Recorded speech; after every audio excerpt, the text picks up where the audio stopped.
গত 21 আগস্ট 2025 তারিখ বৃহস্পতিবার রাত 10টায় খুলনা জেলখানা ফেরিঘাট এলাকায় একটি যাত্রীবাহী বোট ও ফেরির মুখোমুখি সংঘর্ষ ঘটে।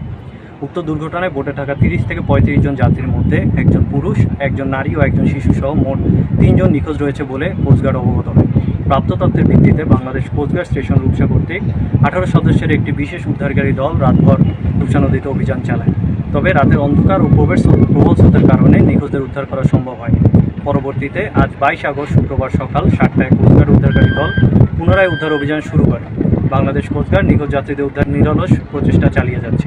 যে কোনো দুর্ঘটনা বা দুর্যোগ পরিস্থিতিতে বাংলাদেশ কোস্টগার্ড সর্বদা দেশ ও মানুষের কল্যাণে কাজ করে যাচ্ছে এবং ভবিষ্যতেও এ ধারা অব্যাহত রাখবে। ধন্যবাদ।